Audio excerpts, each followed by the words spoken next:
Dog owners, consider yourself warned. The fine for not picking up your pet's poo in Cottesloe could skyrocket to $1,000.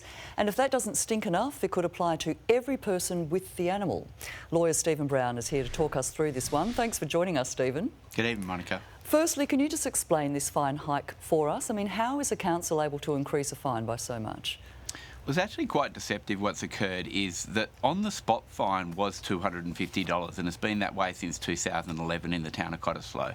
What's changed is that they've now made it an on-the-spot fine of $100, so it's actually on-the-spot reduced. But if you want to argue it and take it to court before a magistrate, the magistrate could fine you up to $1,000 now. All right, is $1,000 too much? Oh, yeah, significant fine for some effectively minor indiscretion. And why could all people with a dog be forced to pay the fine? So it's quite interesting. The wording under the town of Cottesloe's local law and the way in which this regime works is there's a state dog act, and then each of the local councils have got the ability to make some rules around that. And what their wording says is every person that's got control of the dog.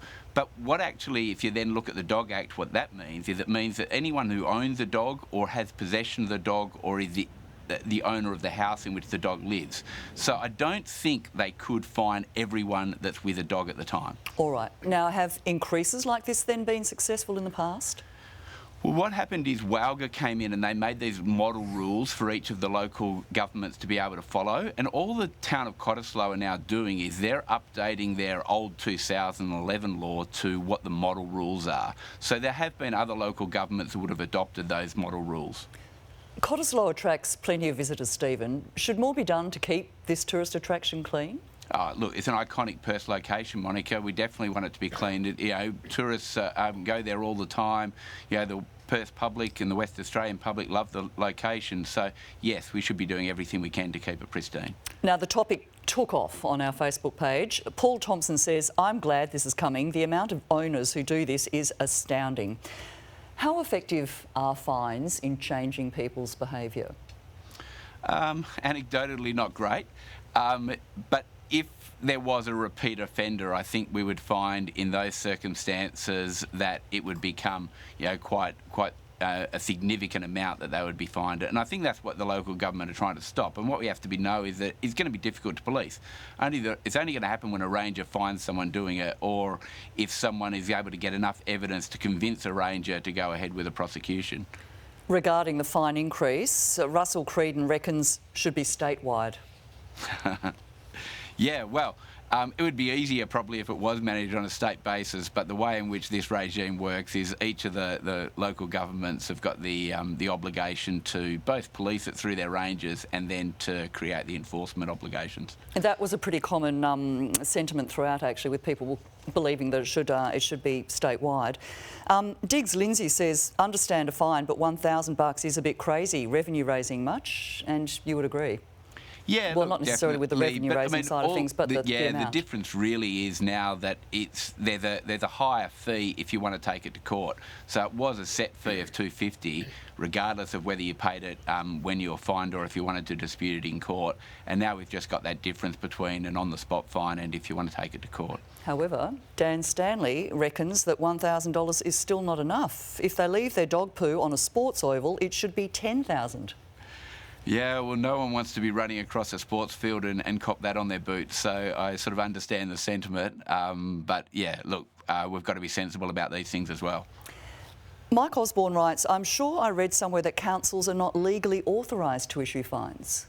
Yeah, I would disagree with that. The Dog Act, the State Act, allows for the passing on of power for these type of things to local governments.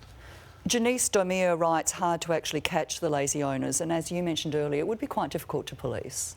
Yeah, it's definitely going to be. And what we'd find is, this has created a bit of excitement because of the change that's been publicly notified as it had to be. But most local governments have got these rules and fining ability in place. Gladys Heinrichsen says that she's more than happy to take photos, follow home and dob in. Should residents be encouraged to report dog poo bandits to their local council?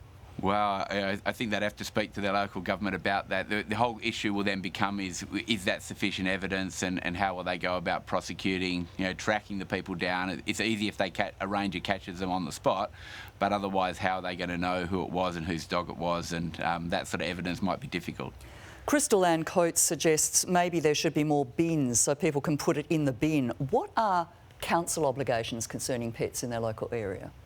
Yeah, so I mean, they've got a whole lot of obligations about managing the regulation, and yeah, we would love to see that they are supporting it by providing appropriate facilities to support this occurring. And we often, do see in parks the bins and the bags there next to the bins, and they really need to do that, to a large degree, especially in high youth areas like the Cottesloe foreshore. Correct, where you may not even end up finding a bag. Yeah, exactly. Troy E. Edmonds writes, sick of these lazy dog owners. You want a dog, do your part. Well, it is called common courtesy, isn't it? But if only it was that easy.